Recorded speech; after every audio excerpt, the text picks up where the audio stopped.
Welcome to Medavon Care Institute. So today we start with physics class 11 chapter 2 unit and measurement. Unit and measurement हम लोग start करेंगे, इसके बारे में पढ़ेंगे.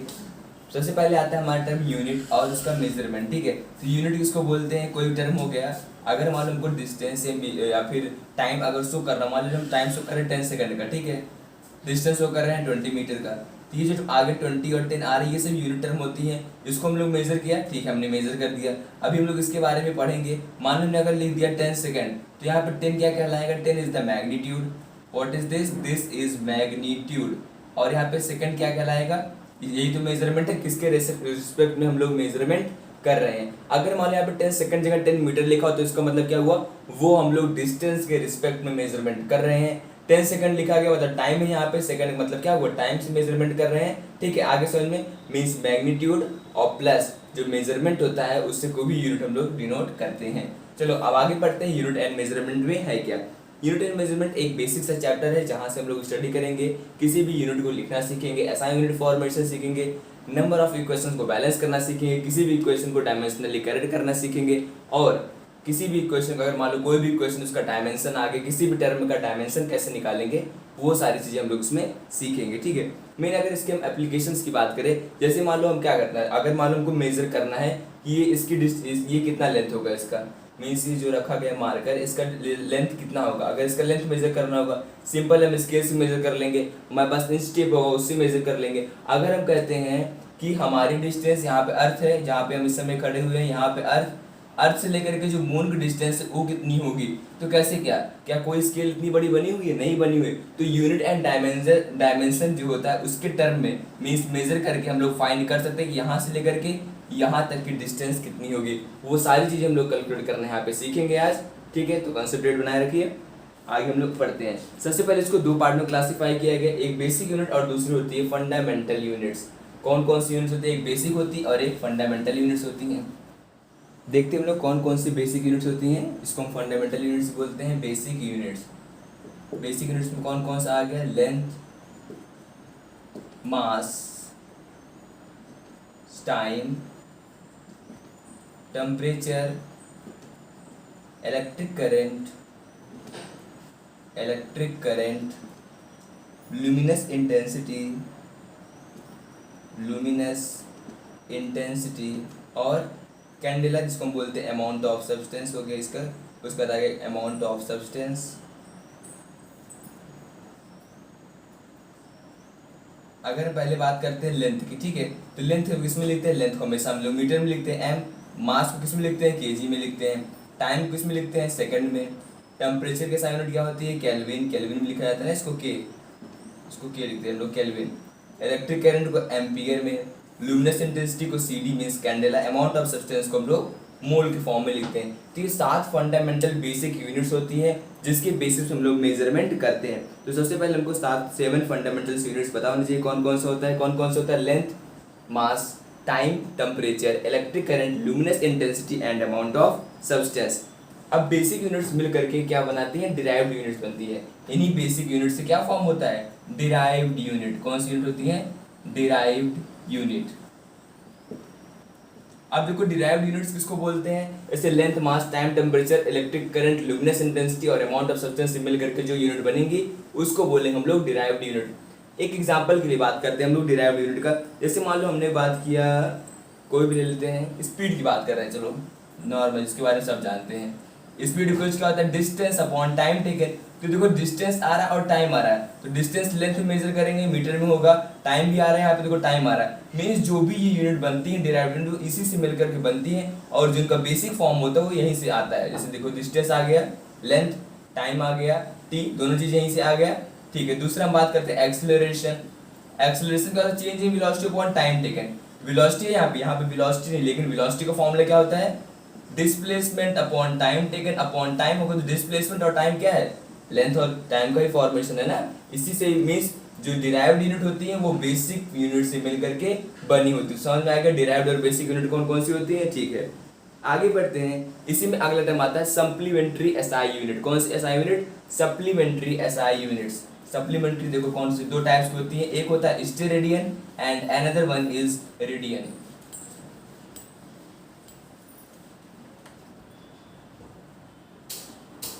Supplementary SI unit, supplementary SI units are of two type, one of them is radian, another one is steradian, और दूसरा कौन सा होता है, स्टेरेडियन होता है। अगर हम पहले बात करते हैं रेडियन के बारे में, ठीक है, तो रेडियन का फॉर्मूला समझते हैं। इसका मतलब होता है arc upon radius, arc upon radius क्या होता है, आर्क अपॉन रेडियस। फॉर्मूला देख लेते हैं फिर समझ लेंगे क्या होता है। स्टेरेडियन क्या होता है, सरफेस एरिया अपॉन रेडियस का square, surface area upon radius का square, surface area upon radius का स्क्वायर होता है, ठीक है। अब रेडियन कब आएगा और स्टेरेडियन, मान लो अगर कोई प्लेन एंगल की बात कर रहे हैं, नॉर्मल एक एंगल की बात कर रहे हैं, सर्कल हमने बना दिया, इस तरीके से हमने एक सर्कल बना दिया, ये सर्कल ड्रॉ कर दिए, ठीक है, इस तरीके से आर्क ड्रॉ कर दी, ये इसका क्या होगा, यहाँ से लेकर यहाँ तक डिस्टेंस क्या होगी, आर्क हो गया इसका, दिस इज आर्क, ये डिस्टेंस हो गया आर, और ये हो गया हमारा थीटा। तो एंगल थीटा किसके इक्वल होगा, जो थीटा एंगल फॉर्म होगा वो आर्क अपॉन रेडियस के इक्वल होगा। मींस किसी भी नॉर्मल 1D एंगल की बात करेंगे या नॉर्मल सर्कल की या प्लेन सर्कल बनाएंगे तो उस केस में रेडियन यूज किया जाता है, और रेडियन क्या होता है, आर्क बाई रेडियस। उस तरीके से एंगल थीटा हम लोग फाइंड कर सकते हैं। Next one is steradian. Steradian कब आएगा, जब कभी भी हम लोग सॉलिड एंगल की बात करते हैं, किसकी बात करते हैं, सॉलिड एंगल, जहाँ पे 2D और 3D का फॉर्मेशन होगा, तो वहां पे क्या होगा, देखो एक तरीके से ऐसे प्लेन होगा, दूसरा प्लेन इस तरीके से इसमें आएगा, ठीक है, इस तरीके से दूसरा प्लेन होगा। मींस यहाँ पे एंगल का फॉर्मेशन क्या होगा, अगर इसकी बात करें तो क्या होगा, सरफेस एरिया, उसका कुछ ना कुछ एरिया होगा अपॉन रेडियस का स्क्वायर, ये होता है हमारा स्टेरेडियन। तो समझ में आ गया। अगर प्लेन एंगल की बात कर रहे हैं तो वहां पे होगा रेडियन, अगर सॉलिड एंगल की बात कर रहे हैं तो वहां पे क्या होगा, स्टेरेडियन। इसको अगर हम डिफाइन करते हैं तो steradian is a solid angle at the centre of sphere by the surface area and is equals to the area of square having each side equals to the radius of sphere, sphere के radius के equal होगा। चलो तो definition की बात हो गई, लेकिन अगर समझ में आ गया तो डिफिनेशन अपने आप बना के कर सकते हैं। नेक्स्ट आगे हम लोग बढ़ते हैं अगली यूनिट की तरफ। अब एडवांटेज क्या है एसआई यूनिट का और डिसएडवांटेज जान लो। एडवांटेज क्या होता है, इसको हम लोग एक ऐसा सिस्टम होता है जिससे हम लोग मेजरमेंट का एक बेसिक यूनिट बनता है। मान लो ऐसा हो गया कि यहाँ पे कुछ और मेजरमेंट यूज कर रहे हैं, फॉरेन कंट्रीज में कुछ और मेजरमेंट यूज कर रहे हैं, तो वो डिफरेंशिएट ना हो पाए, इसलिए एक बेसिक यूनिट बनाई जाती है जिसके बेसिस हम लोग किसी भी टर्म का ऐसा यूनिट फाइंड करते हैं और जो हर जगह क्या होता है, सिमिलर होता है। ये कुछ हो गए इसके एडवांटेजेस, ठीक है।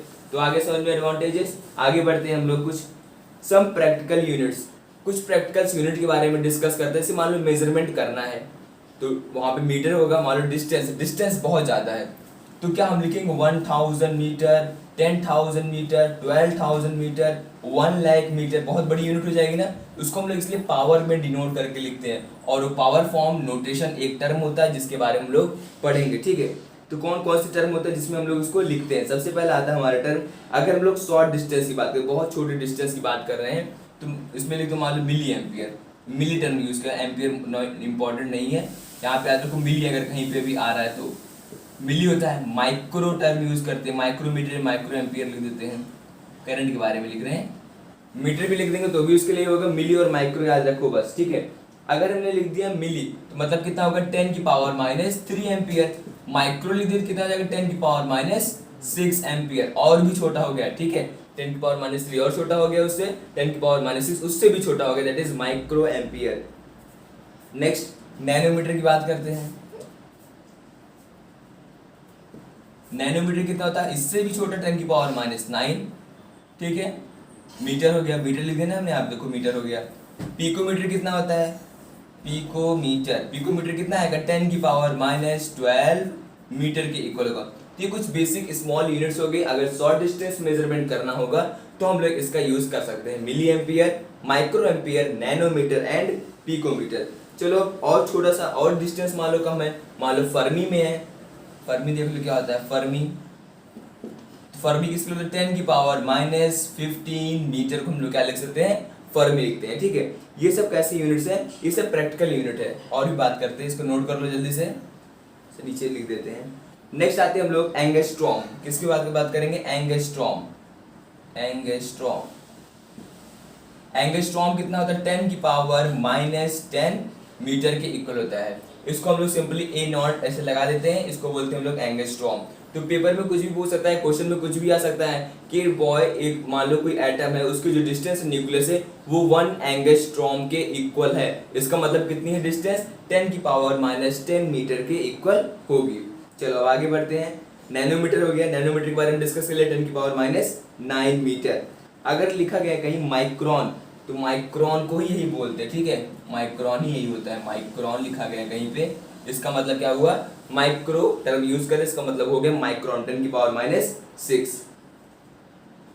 ये हो गया स्मॉल डिस्टेंस के लिए, सब माइनस के टर्म में है। अब अगर लार्ज डिस्टेंस मेजरमेंट करना हुआ तो क्या यूज करेंगे, large distance measurement.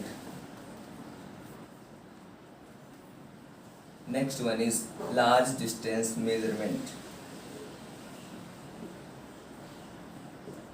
Large distance measurement, large distance measurement करना होगा, उस केस में हम लोग क्या करेंगे। अब देखो अभी हमने इसके बारे में बताया था, अगर हमको मीटर की अगर पता रहेगा तो मीटर की जरूरी नहीं है, मान लो अगर 1 लाख मीटर 10 लाख मीटर हर जगह ऐसे नहीं लिखेंगे, तो एक हमको फंडामेंटल टर्म बताना चाहिए जिसके बेसिस हम उसको डिफाइन करें, हाँ ये इतना इसके इक्वल होगा, तो लार्ज डिस्टेंस को हम लोग उसी टर्म से डिनोट करेंगे बार बार। चलो लिखते हैं इसमें कौन कौन से टर्म आते हैं। सबसे पहले लिखते हैं हम लोग लाइट ईयर। क्या पढ़ेंगे हम लोग, लाइट ईयर। एक डिस्टेंस मेजरमेंट करने के लिए यूज किया था लाइट ईयर, पेपर में पूछा गया नीट में कि लाइट ईयर किस लिए यूज करता है, use to measure distance, distance measure करने के लिए लाइट ईयर यूज किया था। अब क्वेश्चन उठता है लाइट ईयर में कितना मीटर होता है, तो लाइट ईयर में कितना मीटर होता है, 9.467 इंटू 10⁻15 मीटर। देखो कितना ज्यादा, 10⁻15, माइनस में नहीं है, 10⁻+15 में है, ठीक है। नेक्स्ट आता है astronomical unit. Second one is astronomical unit.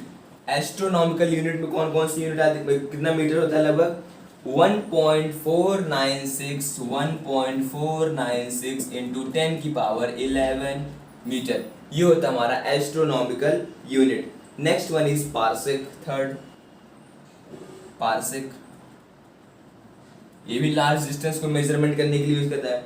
अब आता है पार्सेक में कितना डिस्टेंस होगा। अच्छा देखो पार्सेक को अगर हम लोग लाइट ईयर के फॉर्म में लिखें तो 3.26 लाइट ईयर होगा, कितना होगा, 3.26 लाइट ईयर मींस पार्सेक। देखो अच्छा मुझे ये बताओ, लाइट ईयर बढ़ा है कि एस्ट्रोनॉमिकल यूनिट बढ़ा है, लाइट ईयर बढ़ा है क्योंकि 10⁻15 है यहाँ पे, और यहाँ पे कितना है, 10⁻11 है।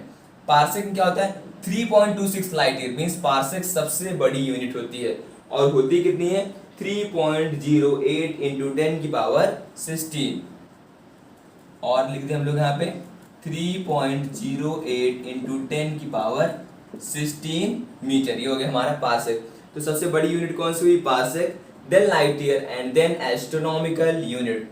सबसे बड़ी unit parsec, then light year and then astronomical unit, that is AU। आगे समझे, 1 light year equals to 9.467 into 10⁻15, 1 astronomical unit equals to 1.496 into 10⁻11 and parsec equals to 3.26 light year, or we say that 3.08 into 10⁻16 metre. तो सबसे बड़ी unit parsec, then light year, और सबसे छोटी unit कौन सी होती है मेजरमेंट करने के लिए, एस्ट्रोनॉमिकल यूनिट। इन्हीं तीनों की बात कर रहे हैं, उसके लिए एस्ट्रोनॉमिकल यूनिट होगा। चलो अब आगे बढ़ते हैं हम लोग, लार्जर डिस्टेंस की मेजरमेंट के लिए यूज किया जाता है। अब आता है मेजरमेंट करने का तरीका, दो टाइप्स को हम लोग मेजरमेंट कर सकते हैं, देखते हैं इसमें कैसे होगा measurement. Basis of measurement, measurement का दो तरीका होगा, एक होगा डायरेक्ट और या फिर होगा इनडायरेक्ट। एक तरीका है डायरेक्ट मेजरमेंट करो और दूसरा कैसा है, इनडायरेक्ट मेजरमेंट। चलो डायरेक्ट मेजरमेंट हमने अभी बताया था, मान लो इस डस्टर की मेजरमेंट लेनी है, तो क्या करोगे, इसको इस तरह सिंपली रखोगे, स्केल लेंगे, स्केल से मेजर करेंगे, डिस्टेंस क्या है, इतनी डिस्टेंस है, ठीक है, ये इतनी डिस्टेंस है, इतनी डिस्टेंस मान लेते हैं, कितना होगा, 8 सेंटीमीटर की डिस्टेंस है, ठीक है सर ये 8 सेंटीमीटर की डिस्टेंस है, ये जो डस्टर 8 सेंटीमीटर का है। इनडायरेक्ट का मतलब हो गया, अगर लार्जर डिस्टेंस हमको नहीं पता है कि कितना, हम लोग उसके बराबर की स्केल नहीं हमारे पास, इसको मेजर नहीं किया जा सकता, बहुत ज्यादा डिस्टेंस है, तो वहां पे इनडायरेक्ट मेथड यूज किया जाता है। एग्जांपल अभी हमने डिस्कस किया था, अर्थ से मून की डिस्टेंस मेजर करना है तो क्या हम स्केल से मेजर करेंगे, नहीं, वहां पे क्या होगा, इनडायरेक्ट मेथड अप्लाई किया था उसको मेजर करने के लिए। तो डायरेक्ट मेथड हम लोग क्या यूज करते हैं, लेंथ, जैसे मीटर स्केल हो गया, वर्नियर कैपिलर हो गया, कुछ गॉस के स्पेक्ट्रोमीटर्स होते हैं जहां से हम लोग डायरेक्टली मेजर कर सकते हैं कितना डिस्टेंस होगा। अगर लार्जर डिस्टेंस हुआ तो वहां पे इनडायरेक्ट, तो डायरेक्ट पढ़ने की जरूरत नहीं, डायरेक्ट मेजरमेंट हम खुद ही कर लेते हैं। हम लोग डिस्कस करेंगे indirect method, we will discuss here indirect method, indirect methods के बारे में डिस्कस करेंगे हम लोग, ठीक है, कि इनडायरेक्ट मेथड कैसे मेजर करते हैं, इनडायरेक्ट मेथड से कैसे लार्जर डिस्टेंस को मेजर किया है। तो सबसे पहले आगे हमारा इनडायरेक्ट मेथड, इनडायरेक्ट मेथड में जब एक एग्जांपल लेते हैं हम लोग, मान लेते हैं ये एक ट्रायंगल है, यहाँ पे एक ट्रायंगल ड्रॉ कर लेते हैं और ये एंगल ले लेते हैं थीटा, ये एंगल कितना ले लेते हैं थीटा। चलो इसको ले लेते हैं, ट्रायंगल थोड़ा सा बेंड कर देते हैं क्योंकि एंगल पता रहेगा, मान लो हमने राइट एंगल ट्रायंगल बना लिया तो 90 डिग्री की इक्वल होगा थीटा, इस डायरेक्शन से बना लेते हैं, ठीक है, इस तरीके से। अब सही है, ये हो गया हमारा थीटा, ये डिस्टेंस लेते हैं x, ये हो गया हमारा h। तो अगर हम बात करते हैं tan थीटा, तो tan थीटा किसके इक्वल होगा, perpendicular upon base, perpendicular upon base ले लो, परपेंडिकुलर अपॉन बेस, तो x अपॉन h के बराबर होगा, ठीक है। तो हम लिख सकते हैं tan theta equals to x by h। अगर मुझसे पूछा जाए कि x डिस्टेंस कितनी होगी, यहाँ से लेकर के यहाँ तक इसकी डिस्टेंस कितनी होगी, तो हम लोग क्या लिखेंगे, x equals to h into tan theta. अब देखो ऐसे मेजरमेंट कब किया जाएगा, जैसे मान लो एक बहुत बड़ा सा पिलर है, यहाँ से लेकर यहाँ तक डिस्टेंस है, हम उस पिलर से इतनी दूरी पर खड़े हैं और मुझे पता है हम कितने एंगल से उस पिलर पे खड़े हुए, मुझे थीटा पता हुआ है। अगर मुझे थीटा पता हो, डिस्टेंस पता होगी यहाँ से यहाँ तक डिस्टेंस कितनी है हमारी उस पिलर से, अब तो उस पिलर की हम लोग लेंथ x को फाइंड कर सकते हैं। कैसे, जो एंगल होगा उसको tan में फॉर्म में कन्वर्ट करना है, tan थीटा, और उसको h से मल्टीप्लाई कर देंगे तो ये एंगल हमको x पता चल जाएगा। तो ये हो गया हमारा इनडायरेक्ट मेथड फाइंड करने का तरीका। नेक्स्ट एक अच्छा सा एग्जांपल लेते हैं माउंटेन का, थोड़ा सा कॉम्प्लेक्स एग्जांपल देखना कैसे होगा। ये तो डायरेक्टली सॉल्व कर सकता है, कैसे सॉल्व कर लेंगे, arc upon radius formula apply करते उस तरीके से समझो, ये भी है। तो दूसरा से एक अच्छा सा एग्जांपल लेते हैं, देखो इस तरीके से कुछ,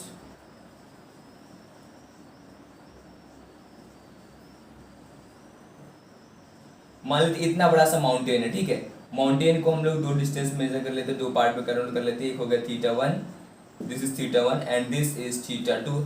ये डिस्टेंस हो गया हमारा x, मींस माउंटेन की जो हाइट कितनी है वो x, h ले लेते हैं, हाइट h रहेगा ना, ठीक रहेगा, h हो गया। ये x डिस्टेंस एक बार देखा हमने, एक d से देखा, तो अब फाइंड करना है हमें यहाँ पे कि h हाइट कितनी होगी। थीटा 1 हमको पता रहेगा, थीटा 2 पता रहेगा, हम आसानी से h फाइंड कर सकते हैं, बिल्कुल फाइंड कर सकते हैं। देखो कैसे फाइंड करेंगे। अच्छा मुझे तो कॉट टर्म क्या होता है, कॉट थीटा 1 की अगर हम लोग बात करते हैं तो कॉट थीटा 1 कितना होगा, कॉट क्या होता है जल्दी से बताओ, x अपॉन h के इक्वल होगा, x अपॉन h के इक्वल होगा, बेस अपॉन परपेंडिकुलर के इक्वल होगा, ठीक है होगा। कॉट थीटा 2 कितना होगा, थीटा 2 की बात करते हैं यहाँ पर डिस्टेंस d प्लस x हो जाएगा, d प्लस x अपॉन कितना हो जाएगा h। तो ओवरऑल एंगल कितना है, cot theta 2 minus cot theta 1 की इक्वल है, माइनस कर दो जल्दी से, माइनस करो, d plus x upon h minus x upon h। अच्छा तो यहाँ पे क्या कट जाएगा और क्या बचेगा, देखो h नीचे है, नीचे वैसे का वैसा आ जाएगा h, ऊपर क्या बचेगा, यहाँ पे देखो प्लस x था माइनस x हो जाएगा, क्या बचेगा यहाँ पे डिस्टेंस d बचेगा, ठीक है। तो हम लोग लिख सकते हैं cot theta 2 minus cot theta 1 equals to d by h। तो d बाई h बचा, हमको फाइंड क्या करना है, h फाइंड करना है, h इक्वल्स कितना हो जाएगा, h इक्वल्स इसको इधर भेज दे, इसको इधर भेज देंगे, तो then we can write h equals to d upon cos theta 2 minus d upon cot theta 2 minus cot theta 1। इस तरीके से डिस्टेंस मेजर कर सकते हैं। तो देखो यहाँ पे x का कोई रोल आ नहीं रहा, मीन्स जो लार्ज डिस्टेंस मेजर कर रहे हैं ये वाली वो डिस्टेंस हमको चाहिए और ये हाइट से हमको मतलब है। इस तरीके से हम लोग हाइट कैलकुलेट कर सकते हैं, जो हाइट हमको निकालना हुआ उस हाइट से मतलब है हमको, हाइट h ले लो, और ये एंगल हमको पता होना चाहिए कितना एंगल है, डिस्टेंस तो हमको पता रहेगा कि माउंटेन से कितनी दूरी पे हम खड़े हैं, ठीक है। इस तरीके से इनडायरेक्ट मेथड से हम लोग लार्जर डिस्टेंस को भी मेजर कर सकते हैं आसानी से। नेक्स्ट आगे बढ़ते हैं, अगर हमको कह दिया जाए कि दो पॉइंट पे डिस्टेंस या फिर लॉन्गर डिस्टेंस और कौन कौन सा तरीका होगा, या दो पॉइंट से डिस्टेंस कैसे मेजर करेंगे उसके बारे में भी हम लोग डिस्कस करेंगे। 2 पॉइंट डिस्टेंस कैसे बोल रहे इसको हमने, देखो 2 पॉइंट डिस्टेंस के बारे में डिस्कस करेंगे क्या होता है। जैसे मान लो अगर हम यहाँ पे अर्थ पे खड़े हुए हैं, ठीक है, एक बार यहाँ पे खड़े थे, एक थोड़ी डिस्टेंस जाके यहाँ पे खड़े हो गए, मीन्स दो पोल पे, अर्थ के दो पोल पे खड़े हो गए। यहाँ पे यहाँ की डिस्टेंस मेजर करनी, ये क्या है हमारा मून है। चलो इस तरीके से ले लेते हैं, ट्रायंगल बन गया। यहाँ पे ये एंगल कितना है, थीटा एंगल है, ये एंगल कितना है, थीटा है। ये डिस्टेंस कितनी है, आर है, ये हमारा आर है, इसको मान लेते हैं डी। तो डी थीटा इक्वल्स क्या हो जाएगा, डी बाई आर हो जाएगा। इस तरीके से मेजर कर सकते हैं, डी भी कैलकुलेट कर सकते हैं, यहाँ से यहाँ तक डिस्टेंस कितना होगा आर भी कैलकुलेट कर सकते हैं। अगर डी और आर पता रहेगा तो थीटा भी कैलकुलेट किया जा सकता है। इस तरीके से कुछ मेजरमेंट हम लोग कर सकते हैं। चलो मान लेते हैं एक ऑब्जेक्ट बहुत दूर पे है पी, ये हमने अर्थ लिया है, ये क्या हमारा अर्थ है। अर्थ पे दो पॉइंट पे खड़े हुए, एक बार पॉइंट ए पे थे, एक बार पॉइंट बी पे थे। ये डिस्टेंस पता होगी हमको, इस डिस्टेंस एंगल पता चलेगा थीटा कितना है, तो हम आसानी से उसकी दूरी पता कर सकते हैं कि पॉइंट पी अर्थ से कितनी डिस्टेंस पर होगा, आसानी से कैलकुलेट कर सकते हैं। कैसे कैलकुलेट करेंगे, आर इक्वल्स क्या करेंगे हम लोग, डी बाई थीटा कर देंगे, R equals to D upon theta कर देंगे, बिल्कुल कर देंगे, वहां से हमको पता चल जाएगा कितना होगा एंगल। ठीक है, तो ये जो थीटा हमने फाइंड किया इसको बोलते हैं हम लोग पैरालैक्स एंगल। अब पैरालैक्स टर्म क्या होता है, मीन्स नियर अबाउट वैल्यू। अच्छा एक एग्जांपल करना, एक एक्टिविटी करना तुम लोग, ऐसे मान लो ये मार्कर है, ऐसे पेंसिल ले लेना है तुम लोग, आंखों के सामने बिल्कुल ऐसे रख देना, ठीक है, दोनों आंखों के बीचों बीच। तो तुम देखोगे एक आंख बंद करोगे मार्कर यहाँ पे दिखेगा, दूसरी वाली आंख बंद करोगे तो मार्कर यहाँ पे दिखेगा। ये जो डिस्टेंस आ रहा है इसी को बोलते हैं हम लोग पैरालैक्स। इसको क्या बोलते हैं, पैरालैक्स। ये हम लोग की इनकरेक्ट या फिर डिसऑर्डर जिसको बोलते हैं वो डिसऑर्डर होता है आंखों के बीच में। इस तरीके से आंख हमारी आंखों के बीच में से आगे लगा देना, एक बार ये वाली आंख क्लोज करना तो यहाँ पे दिखेगा, ये वाली आंख क्लोज करोगे यहाँ पे दिखेगा, मींस एक पॉइंट पे मार्कर नहीं दिखेगा और उसके जो सेंट्रल पॉइंट होगा उसी पे मार्कर रखा होता है। ठीक है, उस तरीके से कुछ इस तरीके से यहाँ पे इनडायरेक्ट मेथड अप्लाई करके डिस्टेंस को मेजर किया गया है। आगे समझ में, चलो अब आगे बढ़ते हैं। तो इनडायरेक्ट मेथड भी इस तरीके से कंप्लीट हो गया। इस तरीके से इनडायरेक्ट मेथड से हम लोग डायमीटर भी कैलकुलेट कर सकते हैं कि डायमीटर कितनी होगी। अच्छा डायमीटर कैसे कैलकुलेट होगी, जरा देखो कैसे कैलकुलेट होगी। किसी भी मान लो अगर हमको मून का डायमीटर कैलकुलेट करना है तो कैसे करोगे कैलकुलेट, जहां से जिसका कैलकुलेट करना है इस तरीके से मान लेते हैं हम। ठीक है, यहाँ पे अर्थ पे हम खड़े हुए हैं, यहाँ पे इस पॉइंट पे अर्थ से एंगल कितना है हमारा, यहाँ पे थीटा एंगल है।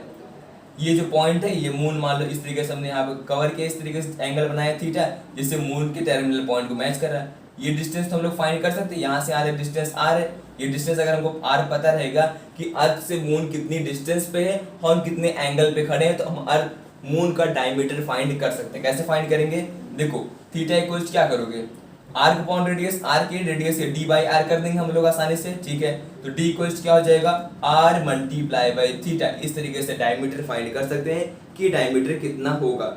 आगे कोई दिक्कत नहीं है, यही सब यूज करके हम लोग डायमीटर हो गया, डिस्टेंस हो गया, एंगल हो गया, ये तीनों चीजें आपस में कोरिलेट करके फाइंड कर सकते हैं। चलो अब आगे बढ़ते हैं। Next we will discuss about mass and weight. अच्छा हम लोग 9th क्या 8th तक तो यही जानते रहते हैं मास और वेट एक ही चीज होता है, लेकिन थोड़ा सा डिफरेंस होता है। डिफरेंस किस किस होता है, वेरिएशन का डिस्टेंस होता है कि मास नेवर वेरिएट, मास कभी भी चेंज नहीं होगा, वेट ऑलवेज वेरिएट। ऑलवेज नहीं कर सकते लेकिन अगर जी चेंज होगा तो वेट भी चेंज होगा। मास एंड वेट, मास और वेट में क्या डिफरेंस है, मास क्या है, एक फिक्स टर्म है या क्या है, एक कांस्टेंट टर्म होता है। क्या होता है, मास एक कांस्टेंट टर्म होता है। वेट क्या होता है, ये वेरिएट करेगा, ये बदल सकता है। कैसे बदलेगा, देखो मास अगर लोग वेट के फॉर्मूले की बात करते हैं, वेट इक्वल्स क्या हो जाएगा, mass multiply by g, gravity से मल्टीप्लाई कर देंगे जी के साथ तो क्या हो जाएगा, वो वेट हो जाएगा। ठीक है, यहाँ पे जो वेट का टर्म आ रहा है उसमें मास तो जुड़ रहा है लेकिन जी भी जुड़ रहा है। जी क्या होता है, ये वेरिएबल टर्म होता है। ये क्या होता है, वेरिएबल टर्म होता है। जी कैसे कैसे चेंज होगा, अगर हाइट पे जाएंगे तो भी चेंज होगा, डेप्थ में जाएंगे तो भी चेंज होगा, अर्थ रोटेट करेगा, लैटिट्यूड चेंज होगा तो भी जी वेरिएट करेगा। मींस जी चेंज होना है, मतलब हम लोग यहाँ पे हैं अंटार्कटिका में चले गए तो वहाँ पे जी दूसरा होगा, यहाँ पे जी दूसरा है तो मींस वेट हमारा क्या होगा, वेरिएट करेगा। लेकिन मास का मतलब क्या हुआ, ओरिजिनल कंपोनेंट तुम्हारी बॉडी में जो भी पड़ा है, जो भी चीज तुम्हारे शरीर के अंदर है उनका जो ओरिजिनल मास हुआ उसको हम क्या बोलते हैं, मास। ठीक है, और वेट क्या हुआ, मास को अगर हम लोग जी से मल्टीप्लाई कर देते हैं तो समझ में आ गया। मींस जी वेरिएट कर सकता है, मास नेवर वेरिएट, मास कभी भी वेरिएट नहीं करेगा क्योंकि मास में एक्चुअल कंपोनेंट होता है, उसके साथ कोई वेरिएशन टर्म नहीं जुड़ा होता। लेकिन वेट के साथ वेरिएशन टर्म जुड़ा होता है और क्या होता है, वो जी होता है जो कि वेरिएट करता है, तो वेट भी क्या होगा, वेरिएट कर जाएगा। वेट की साइन रूट क्या होती है, वेट क्या होता है, फोर्स की इक्वल होता है, दैट इज न्यूटन के इक्वल होता है, ठीक है, न्यूटन हम लोग बोल सकते हैं। नेक्स्ट आगे बढ़ते हैं हम लोग डायमेंशन की तरफ। फिजिकल क्वांटिटी का डायमेंशन कैसे हम लोग कैलकुलेट करेंगे। Next dimension of physical quantities, आगे समझ मास एंड वेट का difference. Dimension of physical quantities,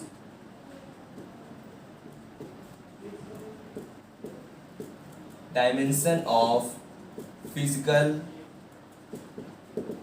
quantities, physical quantities का डायमेंशन कैसे कैलकुलेट। जैसे फिजिकल क्वांटिटीज कौन कौन सी थी, मीन्स बेसिक फॉर्म ऑफ जो थी, बेसिक फॉर्म कौन कौन से थे, 7 बेसिक फॉर्म थे।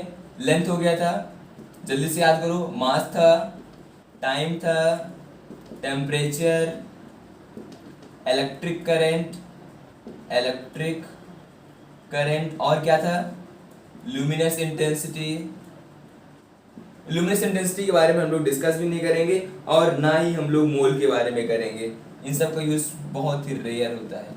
चलो लेंथ के लिए क्या यूज करेंगे, एल। क्या यूज करेंगे हम लोग, लेंथ के लिए एल यूज करेंगे। मास के लिए कहोगे केजी, नहीं, मास के लिए एम। टाइम के लिए क्या यूज करेंगे, टी।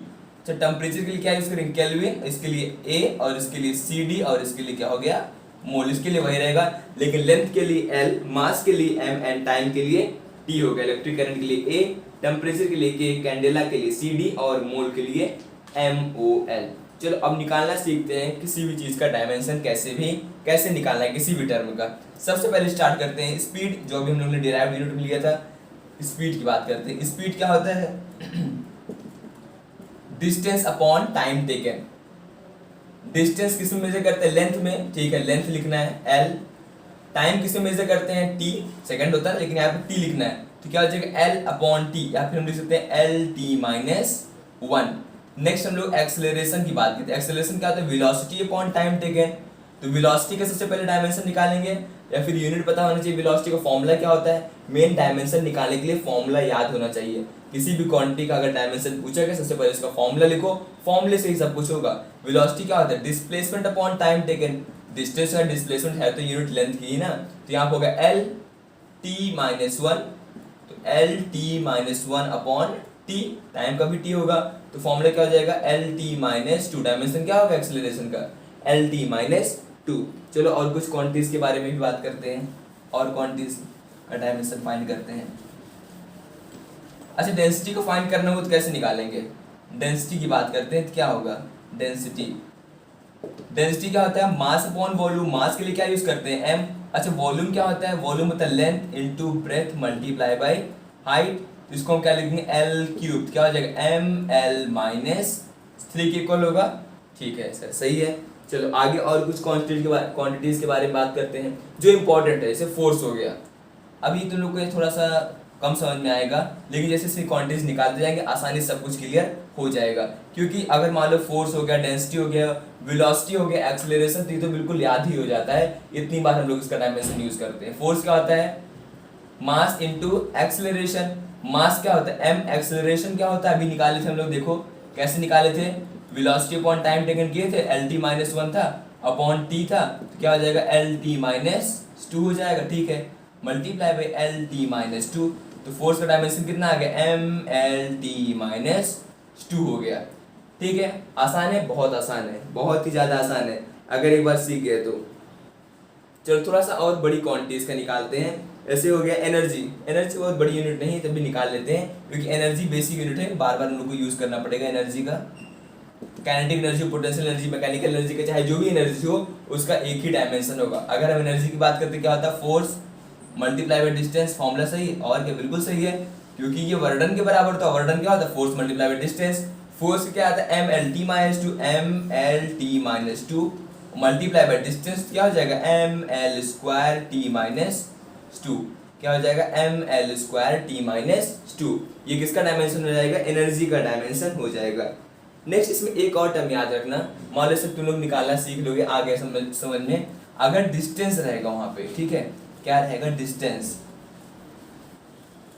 मान लो किसी टर्म को अगर हम लोग डिस्टेंस से डिवाइड कर देते हैं, मान लेते हैं कोई टर्म ले लो, चलो बता दो कोई भी टर्म, वेलोसिटी ले ले, चलो वेलोसिटी ले लेते, वेलोसिटी को अगर डिस्टेंस से डिवाइड कर दिया गया, या फिर टाइम को डिस्टेंस से डिवाइड कर दिया गया, या फिर पोटेंशियल को डिस्टेंस, प्रेशर को डिस्टेंस से डिवाइड कर दिया गया, तो वहां पर टर्म क्या यूज करते हैं हम लोग, ग्रेडियंट यूज करते हैं। मान लो लिखा गया है प्रेशर ग्रेडियंट, क्या लिखा गया है, प्रेशर ग्रेडियंट। तो प्रेशर ग्रेडियंट के लिए क्या यूज करेंगे, मीन्स हो गया प्रेशर ग्रेडियंट मतलब क्या लगा हुआ है, प्रेशर को लेंथ से डिवाइड किया गया है। अच्छा, प्रेशर का फॉर्मूला क्या होता है, what is the formula for pressure, तो प्रेशर क्या होता है, फोर्स अपॉन एरिया, क्या होता है, फोर्स अपॉन एरिया, ठीक है। फोर्स क्या होता है, अभी थोड़ा सा हम लोग 2 बार कैलकुलेट किया, ml square T minus to, ml T minus to, area क्या हो जाएगा एल स्क्वायर, एल से एल कैंसिल आउट, तो फॉर्मूला क्या हो गया, ml minus one T minus to. ये किसका हो गया, प्रेशर का क्या हो गया, प्रेशर ग्रेडियंट का डायमेंशन हो गया, ठीक है। नेक्स्ट आगे अगर मान लो दे दिया गया हम लोग को एंगुलर एक्सेलरेशन, चलो एंगुलर एक्सेलरेशन की भी बात कर लेते हैं। एंगुलर एक्सेलरेशन का फॉर्मूला क्या होगा, angular velocity upon time taken, angular acceleration, ये कह रहे फॉर्मूला जरूरी है। एंगुलर एक्सेलरेशन क्या होगा, angular velocity upon time taken. अच्छा, एंगुलर वेलोसिटी का क्या होगा फॉर्मूला, एंगुलर वेलोसिटी है, देखो एंगुलर वेलोसिटी, अच्छा वेलोसिटी का क्या होता है, सबसे पहले वेलोसिटी आना चाहिए, L T minus one upon T, ये एल टी माइनस वन तो वेलोसिटी का होता है, यहाँ तो एंगल लग गया, अगर यहाँ पे एंगल आ गया इसका मतलब यहाँ पे डिस्टेंस आ गया, अगर यहाँ पे डिस्टेंस जुड़ गया तो ये हट गया एल, ठीक है, हट गया, T minus one upon T कितना हो जाएगा, टी माइनस टू के इक्वल हो जाएगा एंगुलर एक्सेलरेशन का डायमेंशन। आसान है, ठीक है, समझ में आना चाहिए कि कैसे क्या सॉल्व हो रहा है। मेन चीज होता है फॉर्मूला याद रखोगे तो सब चीजों का डायमेंशन फाइंड कर सकते हो। आगे बढ़े हम लोग किसी और क्लास में और हम लोग सॉल्व करेंगे। अच्छा, एक टाइम इसमें और भी क्वेश्चन पूछता है कि डायमेंशन से कैसे हम लोग बताएंगे कि कौन सी फिजिकल क्वांटिटी है, तो वो भी अभी हम लोग सीखेंगे कि कैसे फाइंड करेंगे। मेन अगर क्वेश्चन प्रैक्टिस रहेगी तो हम लोग देख के बता सकते हैं कि कौन सा टर्म होगा, डायमेंशन दिया गया है किसी टर्म का कि किस टर्म का डायमेंशन दिया गया, वो टर्म हम आसानी से बता सकते हैं अगर प्रैक्टिस करेंगे। तो डेली कम से कम 10 फिजिकल क्वांटिटीज का डायमेंशन निकालो, सॉल्व करो, अपने आप करो, क्वेश्चंस प्रैक्टिस करो, वहां पे डायमेंशन दिया गया है, जो फॉर्मूले किताब में नहीं दिए गए कहीं और से देखो, उसको ला करके यहाँ पे रखो, सॉल्व करो, डायमेंशन फाइंड करो और आंसर चेकआउट करो। आंसर नहीं आ रहा है तो मुझे कमेंट सेक्शन में बताओ, तो हम आगे उसको डिस्कस भी करेंगे उसके बारे में, ठीक है। तो नेक्स्ट अभी हम लोग डायमेंशन कुछ क्वेश्चंस देखते हैं कि डायमेंशन में कैसे कैसे क्वेश्चंस बनते हैं, ठीक है। चलो फिर क्वेश्चन स्टार्ट करते हैं।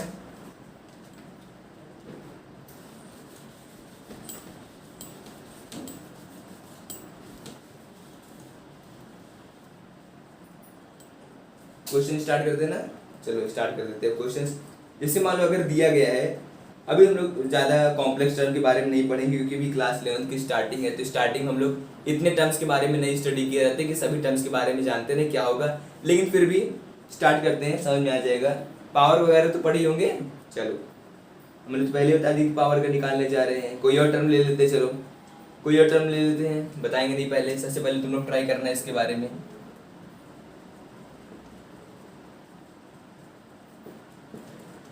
M L minus one T minus two, तेरे सोचो किसका होगा, M L minus one T minus two किसका होगा, शायद इसका भी हम लोगों ने सॉल्व भी किया था, M L minus one T minus two, इसलिए मुझे याद आ गया।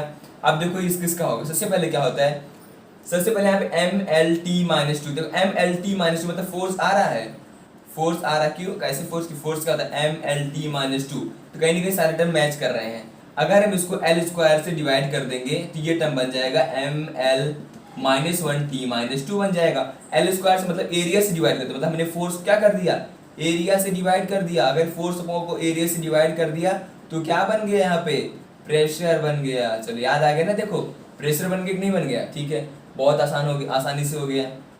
M L square T minus two क्या होगा, ये तो कुछ जाना पहचाना सा लग रहा है, क्यों, देखो M L T minus two, सबसे पहले फोर्स लिखना, फोर्स हो गया M L square T minus two बोला गया, ठीक है, M L T minus two force हो गया ना। एल स्क्वायर मतलब अब क्या करना है, इसको डिस्टेंस से मल्टीप्लाई कर देना है। अगर इसको हम लोग डिस्टेंस से मल्टीप्लाई करते हैं तो फोर्स मल्टीप्लाई बाय डिस्टेंस होता क्या है, वर्क डन, तो वर्क डन क्या होता है, फोर्स मल्टीप्लाई बाय डिस्टेंस, और ये क्या होता है M L square T minus two. तो मीन्स हम लोग ने देख लिया कि किस तरीके से डायमेंशन से भी हम लोग किसी भी टर्म को बता सकते हैं कि डायमेंशनली इस टर्म का एसआई यूनिट क्या होगा या डायमेंशन इसका क्या होगा। आगे समझ में, चलो अब आगे बढ़ते हैं हम लोग। नेक्स्ट अब आगे थोड़ा सा एप्लीकेशंस के बारे में भी डिस्कस करेंगे, लेकिन एप्लीकेशन से पहले कुछ टर्म जान लेते हैं, कांस्टेंट और वेरिएबल्स टर्म। कांस्टेंट क्या होता है, क्या कांस्टेंट के डायमेंशन होता है, या वेरिएबल टर्म जो होते हैं क्या उनका डायमेंशन होता है या फिर नहीं होता है। तो different type of variable and constant terms, different type of variables and constant term.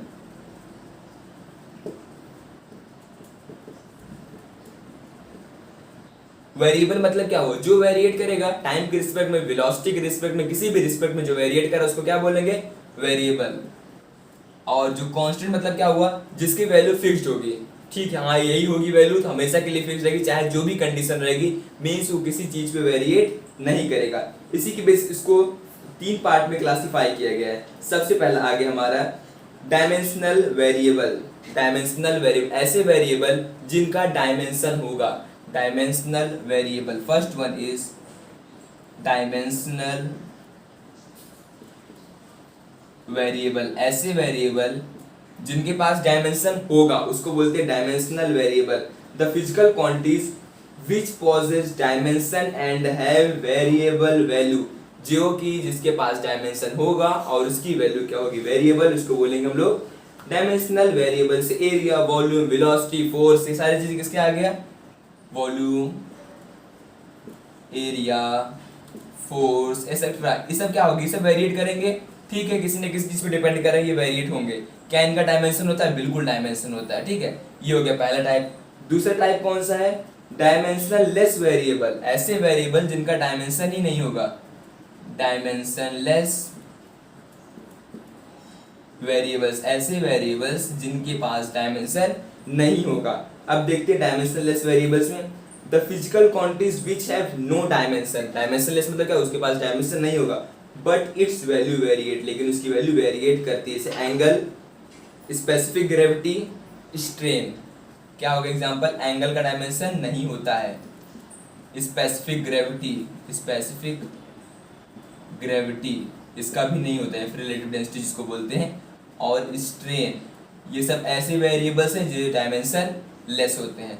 Next another one is dimensional constant, ऐसे कांस्टेंट जिनका जो कि जिनका डायमेंशन होता है, तो क्या लिखे हम लोग, dimensional constant, dimensional constant, these are those constant which are dimensional, means जिनके पास डायमेंशन होता है, ठीक है। अब इसमें एग्जांपल के बारे में बात करते हैं, कौन, अच्छा पाई क्या होगा इसके अंदर, नहीं, पाई तो कांस्टेंट टर्म है लेकिन उसका डायमेंशन होता है, बिल्कुल नहीं होता डायमेंशन। हम लोग बात करें डायमेंशनल कांस्टेंट, जिसके पास डायमेंशन होगा।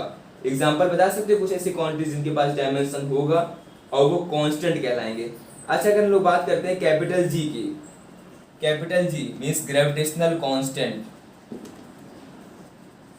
ग्रेविटेशनल कांस्टेंट, प्लैंक कांस्टेंट, ठीक है, प्लैंक कांस्टेंट होगा एच जिसको बोलते हैं। ये सब कुछ ऐसे टर्म है जिनके पास क्या होगा, डायमेंशन होगा, और ये कैसे टर्म है, कांस्टेंट टर्म होते हैं। हम लोग अगली क्लास में ग्रेविटेशनल कांस्टेंट का देखेंगे कि एसआई यूनिट कैसे, डायमेंशन कैसे कैलकुलेट कर सकते हैं और एसआई यूनिट कैसे कैलकुलेट करते हैं। अभी हम लोग उसके बारे में पढ़ भी चुके हैं। Dimensional gravitational constant class 10th में रहता है। Fourth term is, fourth dimensional less constant, dimension,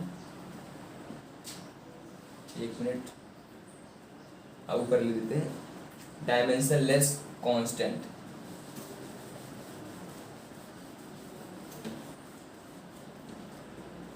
fourth one is dimension less constant. इसके पहले हमने इसका एग्जांपल बताया, ऐसे कांस्टेंट जिनके पास डायमेंशन नहीं होगा।